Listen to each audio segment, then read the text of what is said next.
All right, welcome everyone to Something to Talk About from the Bainbridge Island Senior Community Center, sponsored by Fieldstone Communities Bainbridge Island. Fieldstone offers innovative and compassionate care, now accepting residents. They also offer day stay and respite programs. Call 360-689-4314 to schedule a tour of Fieldstone's beautifully appointed apartments on Rolling Bay today. And I'd also like to take a moment to acknowledge that the Senior Community Center is on the ancestral homeland of the Coast Salish people, specifically the Suquamish tribe, the people of the clear salt water. We honor them and are grateful for their hospitality. Thank you, everyone, again for joining us. My name is Katie Auger. I'm the Community Resource Navigator with the Senior Community Center. And today I have with us Tressa Johnson from the Kitsap Regional Library, Bainbridge Island. Tressa is here to talk to us today about how we can avoid fraudsters, those tricky fraudsters who just wreak havoc on our lives. I know many of us have encountered fraud. We're familiar with some of the scams, but I know there's so much more out there. So we're so happy to have you here, Tressa, to teach us more about this topic and to help us understand what we can do to protect ourselves. So Tressa, welcome. Thank you. And I'll let you take it away. Thanks so much, Katie. This has been a really interesting presentation to put together. Scams are they're just awful, and no one is immune. I mean, that's been very interesting talking to people as I prepared. Really, nobody is immune to scams, and they're constantly changing and evolving in response to the development of technology, as well as in response to current events. So putting together a presentation like this is somewhat challenging because it, just by the very nature of the crime, a presentation can't be completely comprehensive. So I decided to start by taking a step back. I'm going to share my screen.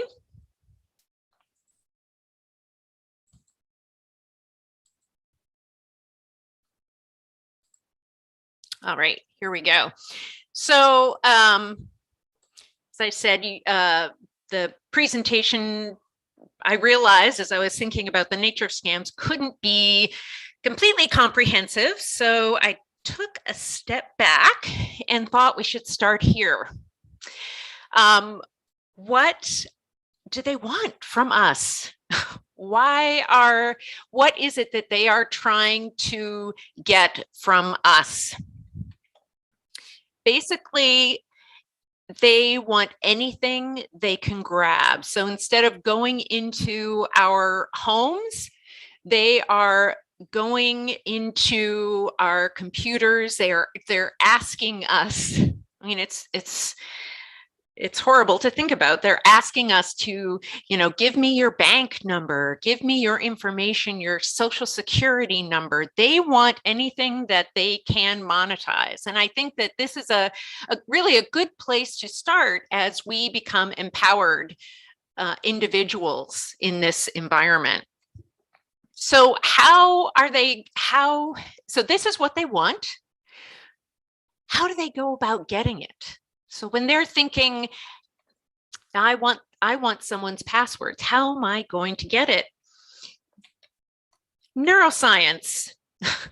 They might not think of it as neuroscience, although they may, but really their goal is to trigger a visceral reaction within us, a reaction that is difficult to ignore. Basically, they want to appeal to our reptilian brain, shut down our frontal lobe, right? So that they want to prevent us from being rational, from using logic. And they do that by using various tactics. So when something is hard to get, when there are only a few things available, we want it more. We tend to place greater value on something that is limited in number. And it really skews our perception of quality. This is a really good persuasion technique, actually. So our behaviors as human beings are shaped by looking at others, by seeing what they do and how they behave. And we become more open to trying things and trying products if we think other people have benefited from them. So this is the the Amazon star, or the, I always think, well, this has 5 stars. Well, I don't even know what does that mean? Who gave it 5 stars? How many people gave it 5 stars? Who are those people? But purchasing items or seeing that someone else benefited from something is going to lower our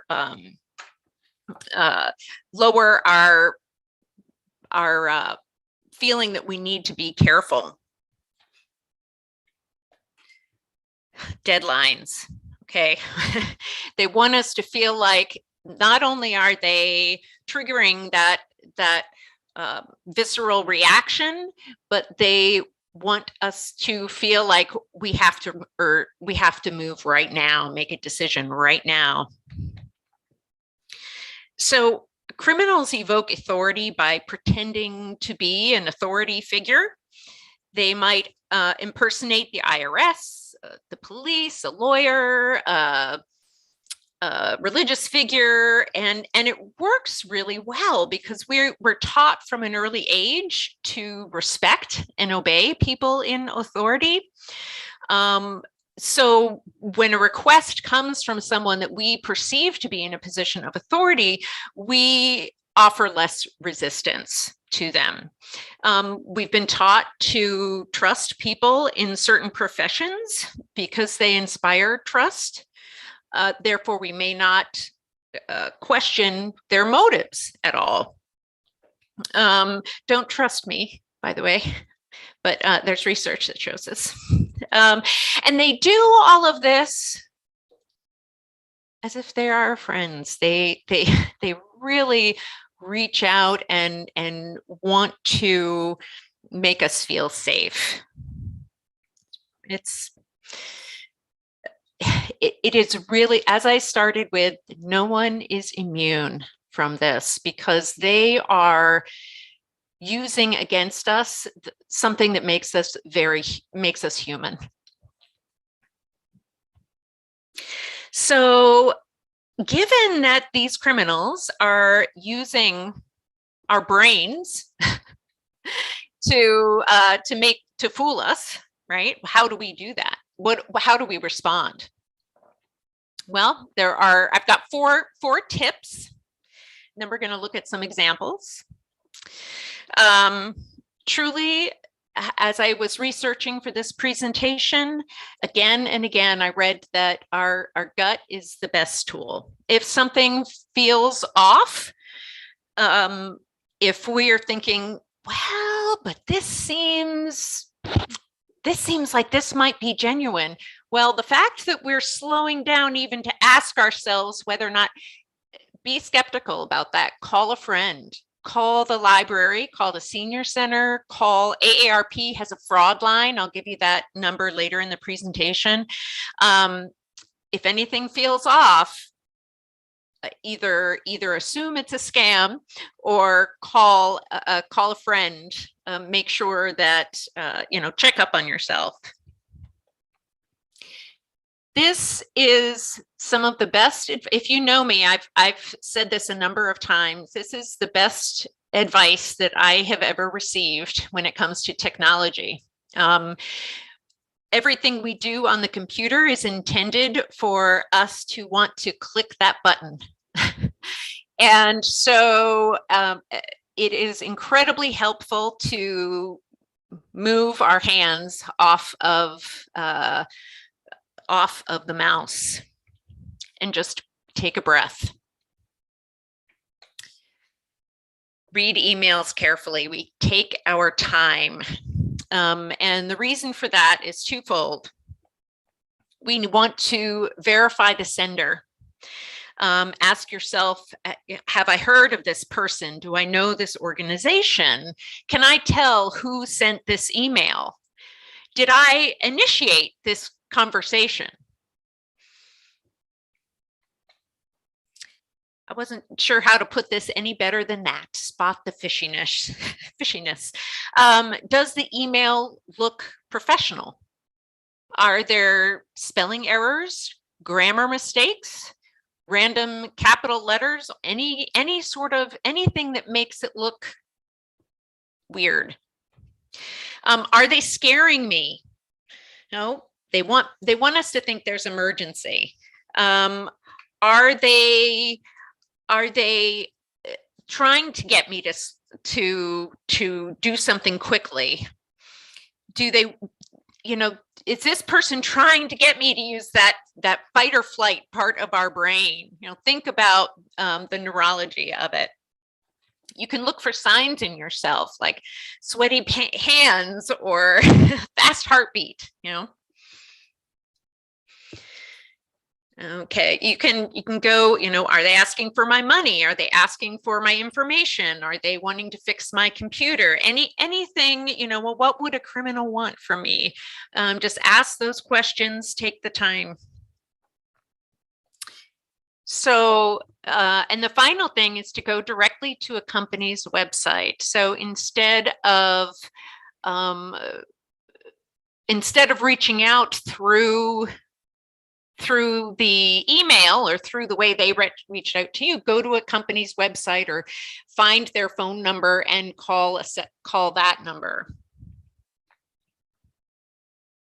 So I want to look at some examples, but before we do that, I do want to point out some, I get questions often from folks about, is it safe to open the email? Is there anything safe about this for scams? So I did want to go over a couple of tips. Opening the email is okay. You just do not want to click anything within the message itself. Even clicking the return address is okay. And in fact, that can be, in some instances, a tool to learn exactly where the email came from. You just, again, don't click within the message, don't reply, don't click send. Listening to a voicemail is safe. You just do not want to return the call. You can check your recent messages, but you don't want to click the number, which ask me how I know, because I've done that one. You do not want to return the call. Okay, so now I want to look at what we can do. Oh, actually, yeah, let's look at the examples. Okay, example number one. I have 5 examples here. So this is an email that was sent to all library employees not long ago. And apparently about 50 folks, that's, about 1 out of every 5 people in the organization actually responded to this. So I want to take a look at it, thinking about the 4 tips. Be skeptical. Take your hand off the mouse. Read the email. Verify the sender. Spot the fishiness. So first of all, it just says to you. Sylvan Way is our main branch in Bremerton. They sent this email at 3:43 a.m., which is weird. Misspelled the word morning. And there's no name at the end of it, right? It just says Sylvan Way. Outside of that, you can see that I need you to run an errand for me. I'm heading into a meeting, limited communication access. So just reply. That's all they want, is just a reply. Again, no one is immune. Here's another one that came to everybody's, library employees, all of them. Jason Driver is our new director of Kitsap Regional Library. Wonderful gentleman. If you have the opportunity to meet him, I suggest you take it. He's an enjoyable person. I want to point out two things. Where did this email come from? E-director. So I know that is not a library address. And in fact, this particular email was tagged as coming from outside the organization. These little clues. So this is a text message that I received on Tuesday. I got 2 phone calls from a number that I wasn't familiar with. Both times they left a voice message, and the voice message said something to the effect of, "Oh, I can't make our, I'm not going to be able to make our meeting. So, give me a call back. Let's reschedule." 2 phone calls, and then I got this text message. So I'm thinking, I don't know this person. They sent me 3, you can see 3 separate text messages, which meant my phone beeped and vibrated 3 times. He really, or she really wanted my attention. If this was someone that wanted to get in touch with me, that was urgently wanting to get in touch with me, they would leave me a voicemail. I would recognize their voice. They would give me more information. So this is a good one. I received this one on my personal email account.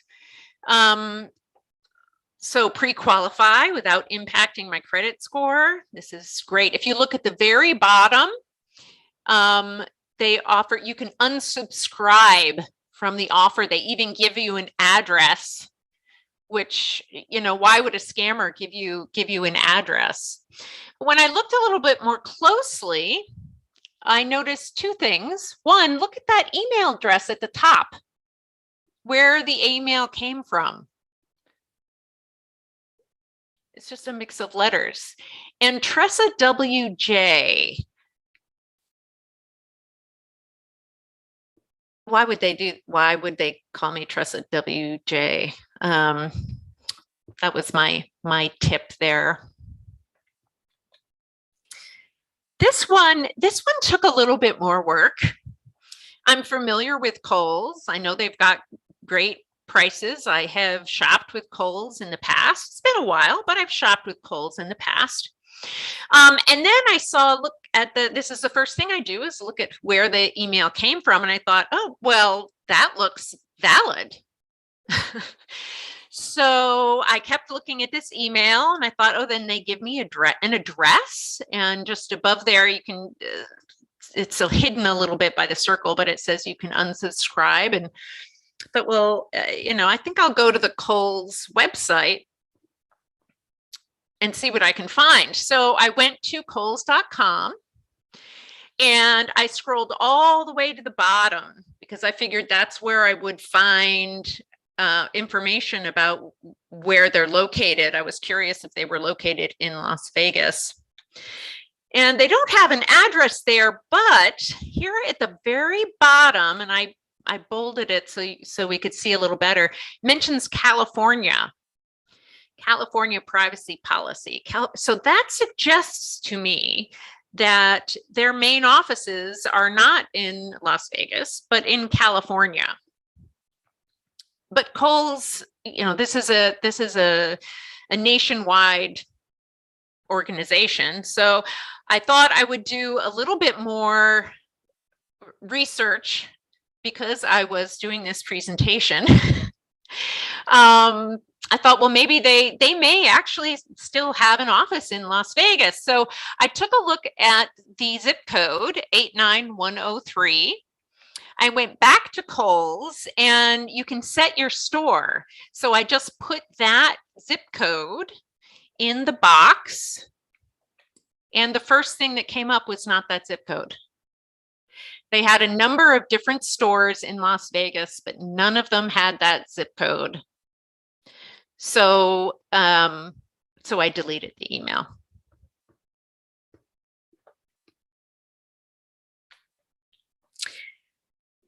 So I've identified those 5 messages, 4 emails, 1 text as a scam, as scams. What do we do at that point? How can we protect ourselves going forward and also protect others? And certainly delete or just ignore. We can mark the email as spam in your email account. This is something I actually recently learned about this tool. I didn't know you could do this until maybe 2 or 3 weeks ago. You can contact the organization being impersonated. So you'll see in the lower right some phone numbers, and I have these numbers on the screens going forward. So you have some time to write them down. But if you get a call from this or an email from the Social Security Administration, it's very unlikely that they would email you or even call you. If they do, use this number on the screen to give them a call. It's helpful, I think, to have these numbers near your computer, or and I added your bank, so whatever your bank main number is, so that you can verify the sender. If the message seems, if you have any questions at all, you can verify the sender. You can also file an official complaint with the Federal Trade Commission. This is the most important thing I think we can do, which is talk to people. Talk to our friends, talk to our family. The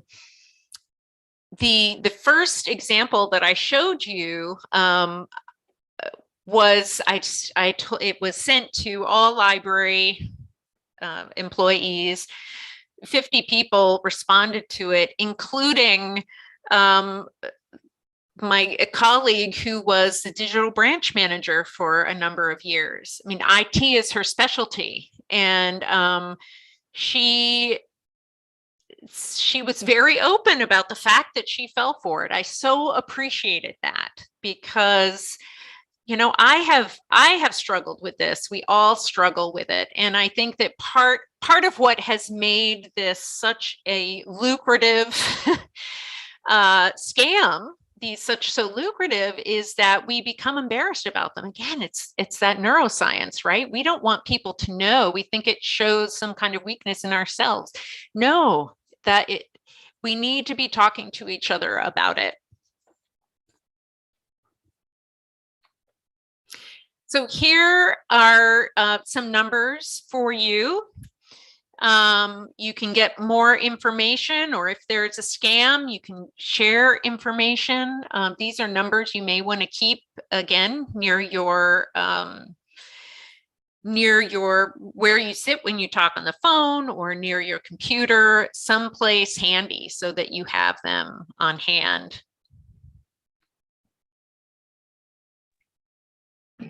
It's a lot of information. I do try to keep these talks somewhat short. And I hope that you feel free to ask questions. So are there any questions today? Anything that I can, or any points of interest, or anything people would like to share? And just as a reminder, folks are on mute. So if you do have a question for Tressa or a comment, you can go ahead and unmute yourself and then go ahead and jump right in. There's also an opportunity to use the chat box. If you're familiar with that, there's a little icon at the center bottom of your screen where you can type in a question as well, and I'm happy to read those. Tressa, just I had one kind of comment, or just wanted to again emphasize just about the importance of talking to people. I know one time I was at a presentation about scams and fraud, and one person had shared that they had fallen for a scam, but they had just been so embarrassed to tell anyone about it, because they just, it just felt so unlike themselves that they thought they would never fall for such a scam. And I, again, just really want to emphasize that as well. I think it's something that does happen to us all. We were just talking before the presentation about, unfortunately, scammers have gotten so good at what they do that it's nothing against any of us personally. It's just that they tap into, like you said, the neuroscience part of this all, and it makes it really easy for us to engage and to unfortunately fall victims. And the more we talk about it and share and let people know what's going on, the quicker we can get access to help and support, because there is help and support out there, as Tressa had mentioned. So it's a really important thing. It's nothing that people should feel embarrassed about. It's just that scammers are so good at what they do. Sheila, you have a question. Jump right in. No, it's a confession. Okay, there you go. I thought I was smart, I really think I'm a rather intelligent person.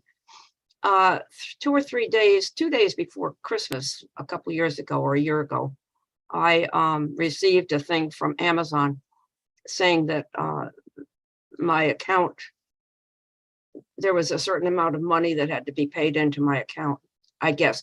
I'm trying to remember exactly what it was, but all I remember is that they were saying that, that they had money for me. They had money for me. And so I said, I think it was Amazon again, but the crux of it was, you have to go, Sheila, and get a gift card in this amount. And then let us know what the numbers are on the gift card. And that will take care of whatever needs to be taken care of. So again, I think it was Christmas Eve. I was on my way up to my kid's house up in Kingston. I was,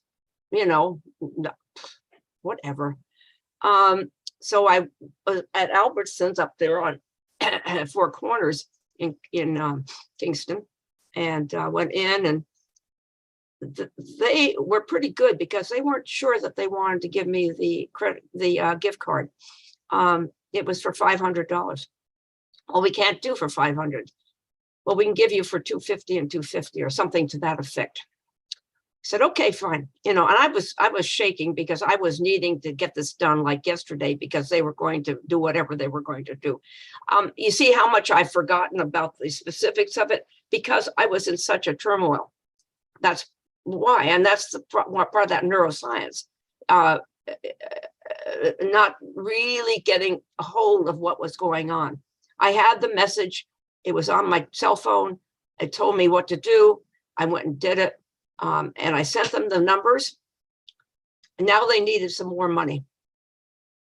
After they got that one, they needed more money. Same thing. And then I started thinking, no, I don't think so. I really don't think so. And they kept saying, oh, you've got to do this. You've got to do this. They were very insistent. And I'm trying to remember whether they called me or talked to me on the phone, or it was just cell phone. Might have been both. Anyway, it was very insistent on them. What I did was I got back in the car thinking to myself, what the hell am I going to do now? Because I've just got $500 worth of gift certificates, which are not going to be mine. They've got the numbers. I can't use them. It was for Target, I think. I mean, that's the kind of certificate they wanted. And so I got up to my kid's house, and my dear granddaughter, who is very sharp about things, said, Mimi, I will take care of it. And I said, okay. So she's on the phone. She's on the phone with whoever it was, Amazon, Target, the people who were calling, whatever. She called everybody. And of course, by the time I got there, which was maybe 15 minutes at the very most, the card had already been used. Like that. And that's what they told us. Within seconds, that card has been used. As soon as they get the number, it's used. And so I went to the bank, my bank here at Chase, and I said, this is what happened. They were able to get one of the $500 back to me, but the other $500 they weren't. So I was out $500. Well, Sheila, you are incredibly intelligent, and you're very human, which is why these things happen to us. Yeah. They caught you at a time when we are generally, we may be a little short. We are also in a hurry. We're very concerned. And good for you for telling your family right away. I mean, that was really smart. That was, and you're questioning yourself, and I have been there. And you went and you told your family, and that's exactly the right thing. They took good care of me, let me tell you. They didn't laugh and say, oh boy, that was stupid. They didn't say that at all. All they did was say, let me have the information and I'll take care of it as best as I can. So, and she was on the phone for, I don't know, half an hour at least. Thank you for sharing that. That is another strategy that they use, this, buying a gift card. This is open enrollment for Medicare right now. We're in open enrollment. And so there are scams that are coming out. Medicare will not contact people directly.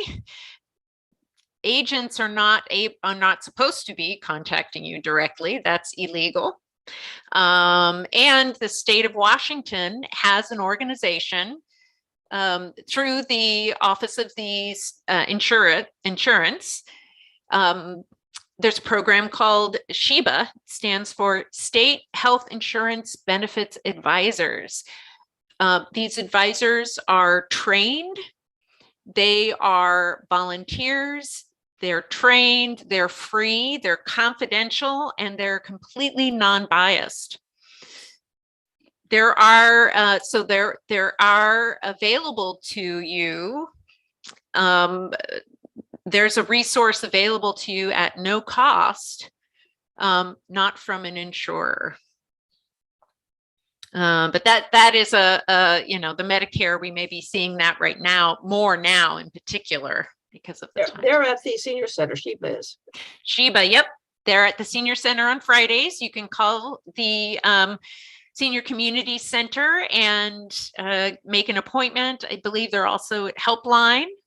Mm-hmm. They have 2 SHIBA volunteers this year. I've been getting more of those text messages that are just really quick, like, oh my gosh, it's been years. I would love to reconnect with you. Give me a call when you can, and they're all kind of vague, like it's never signed off by an actual friend that I know. It's never anybody who shares anything personal, that never really mentions anything personal about me. And one question that I had, Tressa, and I'm not sure if you know this information, is just something that people have told me before, but that I think sometimes people are inclined to want to respond back and even just say, like, this is a scam, leave me alone, or like, stop texting me. But and I don't know, again, if you know this, but what I've heard is that then you're sort of engaging with this person. They now know that they have somebody responding on the other line. And so when you are getting those messages, it's best to just not respond at all, to not engage. Even if you know in your head that this is clearly a scammer, that, because they're a scammer, asking them to stop texting is not going to be convincing enough for them. So Tressa, I don't know if you have any thoughts or want to weigh in on that. You're absolutely right, Katie. And I read about that also myself, is that you do not want to engage people. If they know that there's a human being on the other side, then they will, now they have a target. Now they have a direct target. Again, their goal, and the reason why the texts are, hey, they're personable, right? Hello, I'm not at home. Call my cell. as if there was a conversation we were in the middle of and I forgot, which is possible, right? Or people, I haven't seen you in years. I mean, these are all they're connecting with that part of our brain that wants to connect with people, right? That cares about the people in our lives. I see a message in the chat. Thank you, Susan. Whether it's online or a form, is there any organization to which you can feel safe giving the last 4 digits of your social security number? The last 4 digits of your social security number is a frequent request, and I have received that request. My suggestion to you would be, if you are online, if there's if you go to your bank, if you open up an account, they may ask you for your number. That is certainly valued. You are initiating the interaction if you are at the bank. If you get something online, I hesitate to say that there may or may not be. I would say an organization where you can feel safe giving those last 4 digits. I would go back to, who initiated the conversation, who exactly is asking. Can you tell who is asking the question or where the information will go? To look very carefully, and if there's any question at all, reach out to the Senior Community Center, the library, AARP, a friend, a family member, and double check. Thank you for asking that. That's a good question. Yeah, great question, Susan. I'm really glad that you brought that up, because again, I know that's something that I think a lot of folks are frequently, get requests for or just have concerns about. So yeah, but great to always double check. And that was, yeah. And actually, I wanted to mention that there are, even what I've seen happen at the library, people will come into the library to renew a passport, say. So they get on our computers, on the public computers, and they can fill out a form. So they think they are, in the right place, and they learn that they're at a website that is simply pretending to be passport renewal agency. So, that is a situation in which, well, when you're renewing your passport, you're initiating it. This is something you want to do. And yet in that situation, it is, looking at, well, where is this organization based? Does that make sense? Is the grammar right on this site? What's the address? That's just another form of an online scam, right? Is a website that is impersonating an organization, as opposed to an email or a text kind of arriving at your doorstep. This is something that you have found on the web, a website that may not be credible. And in those situations, I think particularly even if you are the one initiating the conversation, taking your hand off the mouse. I keep coming to that because I use it all the time. It is so helpful. But taking your hand off the mouse and just looking at the screen and seeing if there's anything weird. If you're at the library, please ask a staff person. We're happy to take a look for you or with you. Ask a friend, ask a family member before you provide any personal information, even in those situations.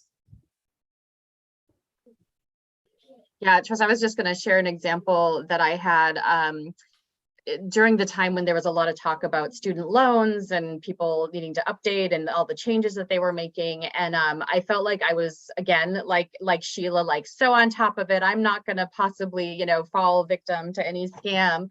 And then right in the middle of it all, I did get a phone call saying that like my account was behind and they were going to close and I was going to face all these fees.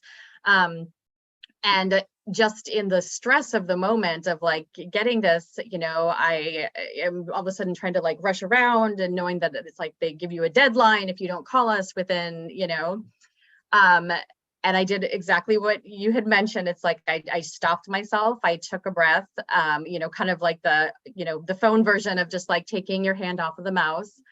And what I ended up doing is I ended up plugging in so I Googled the phone number that they asked me to call back on. And as soon as I plugged it in, it was all like scam, scam, scam alert, and nothing in there showed anything between like, this is the, you know, the studentloan.gov, anything like that. It was all scam.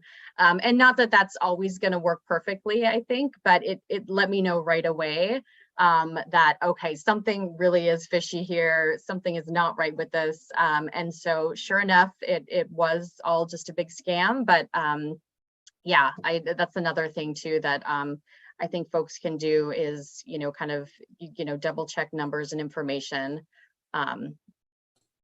Well, and I think too, that gets me back to my, you know, my very first point of the fact that no presentation can be completely comprehensive. It's such a large, there's so many different ways in which these scams are perpetrated, these crimes, they are crimes, that for me, I think knowing that, oh my goodness, if I am feeling pressure to do something, that means they have triggered me. I need to pay attention to that. I need to take a breath. You know, if they, you know, for whatever reason, and because we all, you know, it's a physiological thing, it's a neurological thing that happens to us, which is why it's so successful and why it's so good to talk about it. And to, this is why it happens to all of us, right? It's that we all want to pay our bills. We all want to do the right thing. We all trust the people around us. So taking a breath and allowing, I mean, sometimes I actually think to myself, like, okay, your frontal lobe, Tressa, you have a frontal lobe, think this through. And it sounds silly, but it does help remind me that there's a lot of science that goes into these crimes. Yeah, absolutely. Any other questions for Tressa before we wrap up here? Tressa, thank you again so much. This is such an important topic. And I know you're breaking these down for us so nicely because it is a lot of information. It's a lot to take in, but I think just it's just really reassuring knowing that, you know, there are things that we can do to keep ourselves safe, to keep others safe. And it's just this opportunity to learn today is just so important. It's so beneficial and we just really appreciate it. So thank you very much, Tressa. Thank you everyone for being here.